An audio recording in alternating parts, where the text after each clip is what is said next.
This is J. Dan Gill, 21st Century Reformation, and I'm just excited today to have with us Bob Schutz, who has come through and is visiting with us here in the Nashville area, and how happy we are that you're here. How exciting. Well, thank you, because I'm pretty happy too. Well, I'm sorry. I think you're a pretty happy fellow. I like that. And, but we're just tickled to have you here with us, as we say in Tennessee, and we're just happy that you're on board. So it's great. Well, I'm happy to be on board. Well, great. Yeah. Well, Bob Schutz is a wonderful man of God, pastor, retired pastor, and an amazing fellow with a history in the Oneness movement. Yes. We share that. Yep. That was my history and background as well. And you labored a good part of your life in that work, and maybe we'll talk about that some if you don't mind. But we're happy that you're with us now. You have actually moved on in your understanding and have come to this one God understanding of God and Jesus. And I think you're happy about all this. I am blessed to have finally arrived at something that I can understand and believe in and I see. Wow. All right. Well, that's excellent. Well, tell us a little bit about your background and career. I know you're now from Wisconsin. Yes. Formerly from Minnesota. Right. And but give us a little bit of background about yourself and your faith history, as it were. Well, faith history, I recall as a boy laying on the living room floor watching television and watching the Lone Ranger and thinking there's got to be more to life than this. Yes. I mean, it was family times and it was all good, but I was always struck by the idea that there was something that I couldn't see that mattered more than what I could see. And I was convinced as a child for a long time that it was just a matter of time until the adults would come to me and tell me what was really going on. What this is really all about. What this is really all about, thinking that certainly someone's going to take you aside, maybe when you're 18, maybe when you're 21, and say, this is what life is really about. And of course that didn't happen. It didn't come. All right. It didn't happen. And so all through my teenage years, those thoughts that children have, they linger. And I'm just going to school and doing all the normal things. And it was years before I began drawing closer at all to God. I stepped off into the craziness of the 1960s and hippies and that whole counterculture and all the radicalism of those times. And eventually kind of worked my way out of that, and I was one time walking along a parkway in Madison, Wisconsin, and I saw a bunch of my old compatriots. They weren't people that I knew personally, but they were part of hippie nation, and it was clear that they were.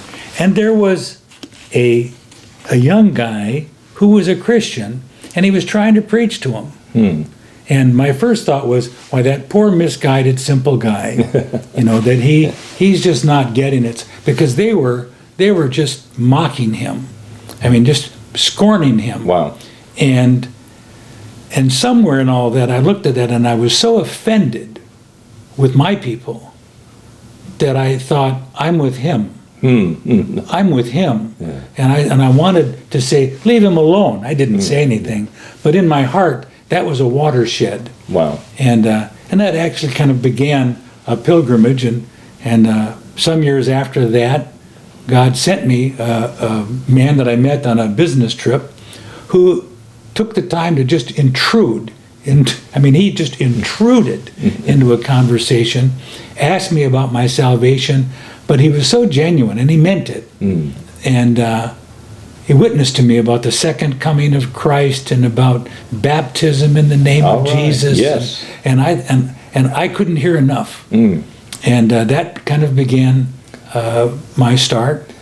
Ultimately, you wanted spiritual background. I did end up in a Oneness church. It was United Pentecostal. And not always comfortable with all the legalisms and the things that I saw that I thought were wrong. But I also knew that I had found something so precious Yes. that I would do anything to keep it. Right. And if they told me that this is what I had to do, then I would have done it. Yeah. If they'd have said, listen, you have to stand on your head every day for 20 or 30 minutes, I'd have said, well, if that's what it takes, Then I'll do that. then I'll That's do right. that. And, and over the years then, and I was active, I was teaching Bible studies and running, leading a youth group but seeing the problems that we had. And I knew I didn't believe in the Trinity. No, yes. I mean, You had seen that was not right. I thought that is a distortion. It was a distorted lens. And eventually I began to see that oneness was another distorted lens. Yes. And that neither one of them was reflecting it, but I didn't know what the straight vision, the true line The was. picture could be. Right, yeah. And eventually left the United Pentecostal and the Oneness, and then just wandered. I just didn't know. Right. Had no place to really belong. Yeah. And You said you really didn't feel like you wanted to go to Trinitarian churches. You knew that was wrong. no, I thought I know that they're going to have to throw me out. That was never going to work. Yeah, I thought it's just going to be a question of time. Right. And then one day, as just an absolute act of mercy, I was just reading online, looking at about books, about church history and such kinds of things, and I saw a title that got my attention, and that was Richard Rubinstein's book Yes. on when Jesus became God. Yes, excellent. And I thought, well, that's sort of in the arena that I'm thinking about, and I'm going to get that book. Yeah, And so I bought a copy. excellent. And he mentioned in his book, Anthony Buzzard's book, about the Trinity, the self-inflicted wound. Yes, that's right. And I thought, that book has been a benefit to a lot of people. I bought that book, and when I read his treatment about Adonai and Adonai and all the rest of it, suddenly the lights went on. All kinds of things just clicked into place, And the Adonai thing that you're referring to is the Psalm 110 and 1. Yes. That's so powerful once you understand what's going on there, Ed. Yeah. Yeah. And that was probably, I think, about 5 years ago. Wow, And okay. it just revolutionized my life. That's wonderful. So that's where I'm at. I love it. So we were honored to meet Richard Rubinstein, and he spoke in Atlanta at a conference we were at. Sure. And got to chat with him some. Really decent, good fellow. I liked his demeanor and his character. And he wrote a really interesting book, didn't he? That everyone should read that if you get a chance. I don't mean to interrupt you. Everybody should read it, because I thought, here we've got this theological fight going on, this battle over Trinitarianism and oneness and all the rest of it. And Richard doesn't have a dog in this fight. Yeah. So he's sort of a middle guy here. He's not really on any side of it exactly. Yeah. But he did a good job of explaining the confusion and the unfortunate angst that went on between the parties that developed what we now call orthodoxy in Christianity. Orthodoxy was not born out of nice, thoughtful things. It was born out of guys in nearly fist fights. Well, I guess it was fist fights at times, and people don't realize that. So it's good to hear that and to get the perspective on it. We don't read about Jesus in fist fights with people over doctrine, but these guys, this is what they were doing in Nicaea and otherwise. They were all literally at loggerheads with one another, and it becomes an interesting thing to realize this was not good Christian behavior. It wasn't good Christian, and they were giving birth to these doctrines that they would then enforce by way of their intimidation and control, and even governmental control. It's a really sad story, and if you want to think of those sometimes people refer to them as church fathers. I don't look at them as being my church fathers. I think the church fathers I'm interested in are the ones like Jesus and the apostles and those that brought us the scriptures and who were the true followers of Jesus in the beginning. These guys later in the 2nd, 3rd, 4th, 5th centuries, no offense, but I don't see it. To me, it's very disillusioning about them. But if you look, when you learn more about them, but if you look back and say, hey, well, Jesus, he had it. If anybody knew what Christianity was, it was him. Yep. We don't need these other guys to interpret him. Jesus and his apostles, those that he taught directly, that's where we can vest ourselves in our faith, I think. I was disillusioned in a good way when I saw how violent those early theologians and philosophers were. It helped me to quit taking them seriously. Yeah, yes. And I thought these are not good sources for spiritual truth, because they're willing to kill each other. That's right. They're not even good people as we would normally think of it. If they were people doing this sort of thing today, we would eschew them. We would avoid them, I think. Yeah. But now we want to look back and, they were wonderful, godly men. And whatever it is they said, it is what prevails. So it must have been right. Well, no, actually error prevails at times, and things that are spoken by people that are not truly godly prevails, unfortunately. It dawned on me that all of those church councils that were so credible were essentially Christian Sanhedrins. Oh, yes, and you're right. That's exactly what they were, and they were driven by the same violent spirit that coveted power. That's right. You're right. And so, wow, that's amazing.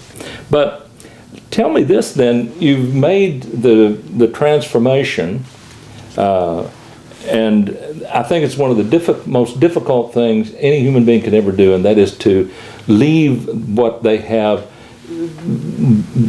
been a part of by tradition. And it's ingrained in us, I think. I went through this experience myself.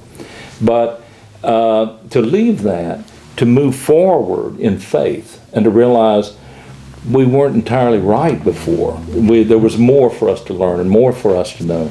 So you've done, I think, one of the most difficult things a Christian can do, and that is advance. You know, the easiest part, it was hard for me to leave the oneness. Yes. Because I'd invested so much. Oh, surely. Many years. Yeah. But when we discovered this message in Anthony's book, it was liberating. Yes. I just thought, Yahoo! That's right. This is it. And so it was, at that point, it was effortless. It was just freeing. Yeah. And of course, there's many other books and many other speakers and so on, but it's wonderful that our friend Anthony is the one you connected with in terms of his book and writings, and he's written other books that are wonderful as well. I was talking with our friend Carrie. Oh, yes, Carrie Clark. And Carrie and also a contributor at 21st. And we had shared some experiences and some time together in the oneness movement, and somehow or another discovered that we both believed, because I had heard rumors about Carrie. Okay, that's right. And I called him, and we were talking, and I found out, that he had read this book also, and that we had shared this view. And I said, are we the only two in the world? Because it seemed that way. We just didn't know that there was anybody else. We thought, well, there's Anthony, he writes books. But you're hard to find. That's right. Yeah. Well, hopefully we're helping to correct that by being better seen and better known, and through 21st. We're just happy that you've joined us here, and we've got a chance to let our viewers know about you, a most wonderful and decent fellow, if I may so say. Your 21st Century Reformation site is a full-blown academy.